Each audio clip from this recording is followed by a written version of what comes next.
पास यहाँ दिया हुआ है ना कि यदि p x square plus q x plus r का कोई शून्यक नहीं है, देखिए कोई शून्यक नहीं है, कोई शून्यक है ही नहीं, तथा p plus q plus r 0 से लेस देन हो, तो इसमें से कौन सा सत्य होगा आर के लिए। देखिए 17 नंबर का यहाँ पर जब इसका कोई शून्यक नहीं है तो हम लोग जानते हैं इसका विविक्त कर माइनस में आएगा, यानी कि हो जाएगा q का स्क्वायर माइनस 4pr जो होगा लेस देन 0 होगा। यहाँ Q square is less than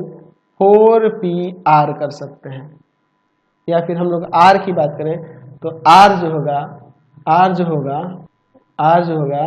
greater हो जाएगा किससे, क्यू स्क्वायर बाई 4p से। अब समझिए यहाँ पर देख रहे हैं कि p plus q plus r तीनों का योग क्या है, 0 से लेस देन है, समझिए 0 से लेस देन है। अच्छा यहाँ पर r का मान क्यू स्क्वायर बाई 4p से ज़्यादा है। देखिए अगर मान लीजिए हम लोग यहाँ पर q और p के लिए ऋणात्मक में मान लेते हैं, और ऋणात्मक में मान लेते हैं तो ध्यान देखिए, अगर देखो तीनों का योग 0 से लेस देन है ना, तो मान लीजिए हमारा p और q दोनों ऋणात्मक है, और ऋणात्मक में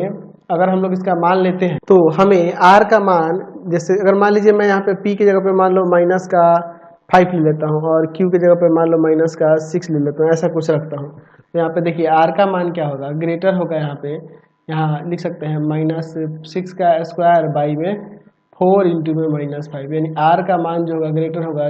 36 और बटा में माइनस 20 से, यानी आपका हो जाएगा, यहाँ पे काट सकते हैं 5 और यहाँ पे 9, यानी कि r का मान यहाँ से बड़ा होगा माइनस 9 बटा 5 से। लेकिन हम लोग देख रहे हैं कि तीनों का योग जो हो रहा है 0 से छोटा हो रहा है, तो आप इसके अनुसार अगर देखोगे तो हम लोग p और r का मान धनात्मक ऋणात्मक ऐसे करके चेक करेंगे तो हमें r का मान कुछ ना कुछ मिलेगा, है ना, कभी धनात्मक भी मिल सकता है, कभी ऋणात्मक मिल सकता है। लेकिन वही अगर r का मान अगर हम लोग ऋणात्मक रखेंगे तभी ये इसको संतुष्ट कर पाएगा, r का मान ये तभी संतुष्ट कर पाएगा। p plus q plus r का मान क्या है, 0 से लेस देन है, तो 0 से लेस देन होने के लिए और इसको सेटिस्फाई करने के लिए हमें r का मान क्या होना चाहिए, हमेशा माइनस में ही लेना पड़ेगा, तभी संतुष्ट कर पाएगा। ठीक है, तो यहाँ से हम लोग कह सकते हैं कि r का मान 0 से लेस देन हो। नंबर 18